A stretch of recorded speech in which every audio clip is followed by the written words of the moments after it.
Hello, welcome to another episode on Born Again Bikes. Well, some of you have been asking what the next bike's going to be, and I've tried to steer away from what I know, but these bikes keep coming to me. So as you'll see, it's another RGV 250. Now this is a 1994 RGV250P designation. She's a little bit different because she's black and purple, beautiful colour on the wheels. They do need repainting. What I'm going to do is I'm going to run around the bike and tell you exactly what I know already is going to get done to her, and we'll go from there. So we'll have a little whiz round with the bike, around the bike now, and let's see what we find. Right, so let's have a little look round her.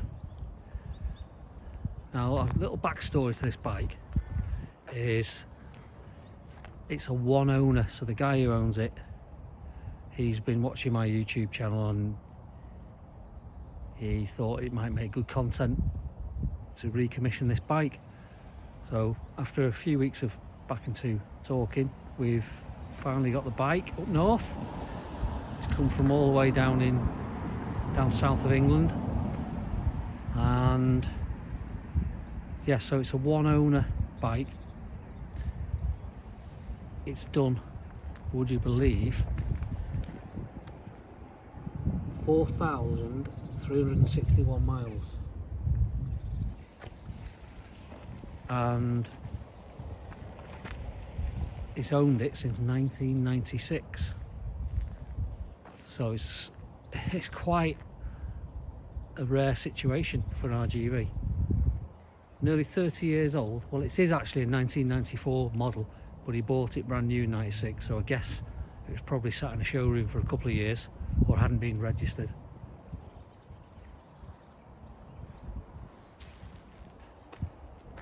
So let's go around the bike and let's see the obvious things. So when the bike arrived, the front wheel was locked, both tyres were totally flat, so I've managed to free the calipers off. So she's rolling again. I've pumped the tyres up.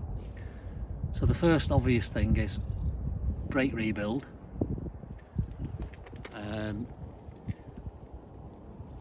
And I would say we're definitely going to be painting the wheels, because even though they're a beautiful colour, they're pretty scabby. Both brakes be rebuilt.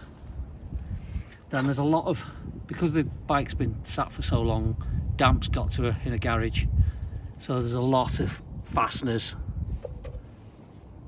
gone very rusty.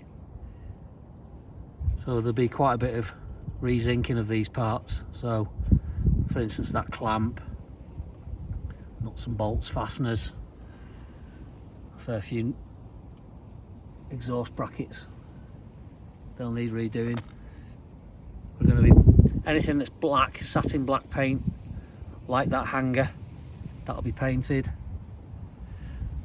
I'm going to paint the expansion chambers. They're going to need quite a bit of tidying up, and then some high temp paint. The silencers, yeah, there's a little bit of pitting, but if you watch the blue and white SP that are recently finished, they were in far worse condition than that, and literally some time and effort, some Scotch pads, I managed to bring them back and they looked superb when they were done. So I'm not too worried about these. These are absolutely perfect as well. They've not been down the road, never been dropped, the bike on the right hand side. So moving along, footrest hangers, they're going to get vapor blasted, and they absolutely look perfect when they're vapor blasted. So I'll probably do footrest hanger, brake lever, maybe the footrest, but they look quite good, to be honest. A few fasteners I know for a fact won't clean up because they're so rusty. So like that rear hugger nut washer, there's 4 of those and they really are rusty. Excuse me. So then Moving along. The rear shock, I think she'll just clean up and maybe get the spring off and painted. That's probably the best solution for that.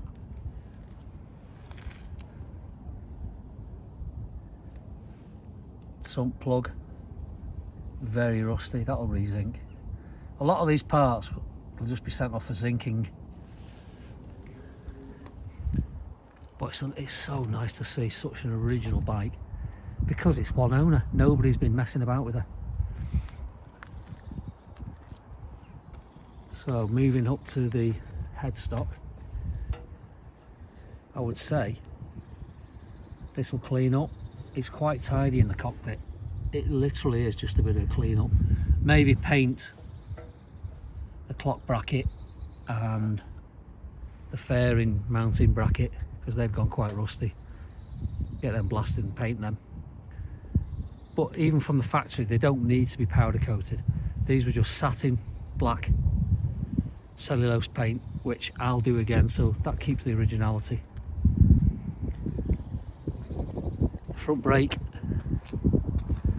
master cylinder is a bit tatty. That'll clean up, I think. Maybe needs a quick waft over with some satin black. What is nice to see is the forks are not pitted. The oxidising still, they're not very oxidised. There's a little bit of staining on them, but generally they're like immaculate. And the fork seals aren't leaking, which is really good news. Moving on to the front wheel. As I said, I'm going to rebuild the calipers and I'll strip them, and while I strip them I'll get all the bolts re-zinced. These should be chrome, so might have to get new ones of those, because by the time you've re-chromed them they won't look as good, or they might look as good if you send them to the right place, but they're probably cheaper just to buy new, which is you know, if it's cheaper to buy brand new old stock genuine Suzuki, why bother re-zinking? But I know these are quite expensive, these caliper bolts, and I can get all these zinced for very small money. One job I've not been happy to see, which, ask any bike restorer, the centre of the discs are rusty, and masking, you can send them away, you can get them split and properly clean, blasted, painted, but it's a very expensive process. So I tend to just rub them all down, mask them and respray them. But that is the worst job on any bike restoration, is masking these discs. Oh, it drives me round the bend. This colour scheme really is lovely though, it's unusual, and the graphics are really cool graphics with the graduation, the purple pink graduation and the blue graduation on the R. It's beautiful.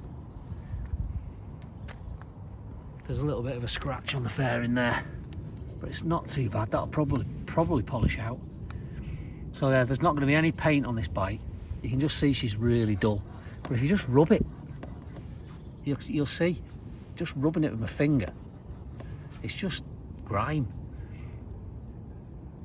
So the next job, once I get her back home, will be a deep clean, degrease, deep clean before I take her apart. Let's move around to the other side. I mean, you can see how original the bike is. It's still got the rear extender on the mudguard. You very rarely see them because they bolt off there, and two bolts at the side. People just take them off because they like to have the short mudguard. Yeah, so apparently the chain of sprockets was new last time it was on the road, and you can tell because that isn't a standard rear sprocket. The chain looks in quite good condition, so that'll just degrease and clean up. No point in wasting money there. So even got the original sticker on the hugger for the tyres. That's what I was on about with the hugger bolts. Not only rusty but extremely pitted, and for the price of replacing them, because they're green olive drab zinc, which is an expensive process, so I'll be buying new of those. But all these hangers, chain adjusters, spindle nut, I'll get the rear sprocket carrier vapor blasted. Footrest hangers are quite shabby. That gear linkage, that'll get re-zinced.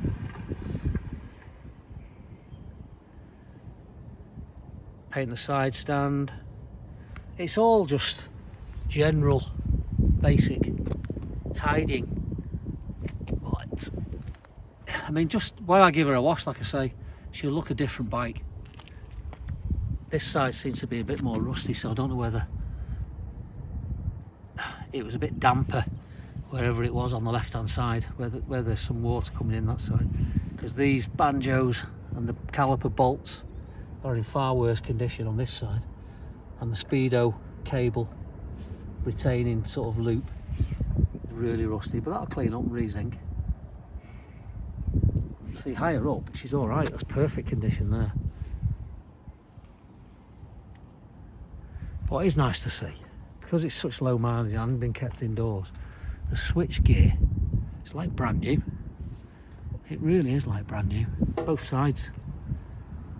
And even the master cylinder reservoir hasn't gone yellow. So this bike really is, it's a survivor. Even got the unleaded sticker still on the tank there. I'll just show you the inside of the tank, because I've seen it, and it's let's have a little look. Let's hopefully we can see.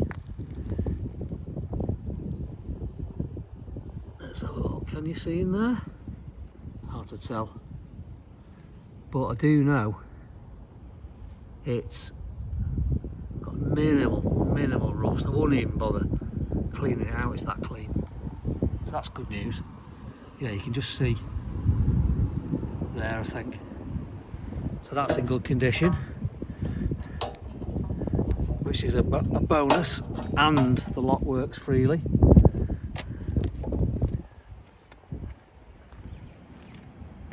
No damage at all to the front nose cone. Obviously be replacing the tyres. Don't even know what the date is on them. Let's just let's have a little look, see if we can see the date. Hard to see. They're all cracked. There's a big crack on the rim there. I don't know if you can see that. There's the date. Is that the date? Oh, the batch. That's the batch. Let's try it on the other side. Can't see it on that one. Let's have a look on the rear. I think I'm on the wrong side. Yeah. Is it down there? 2003. I think 2003, I think.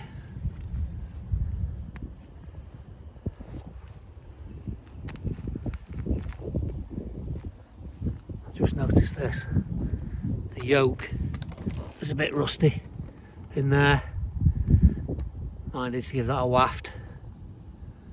But the sticker, there it is. The sticker there. Very rare you see those on a bike. It's just like a warning sticker. Nice to see. So there she is. RGV250P, 1994. Before recommission. So watch this space, guys. It'll be over the next few weeks. I'll do some update videos for you. But she's going to be, I can tell already just looking at her, because the plastics are so in such good condition on the tank. She's going to be a lovely bike. Can't wait to get stuck in.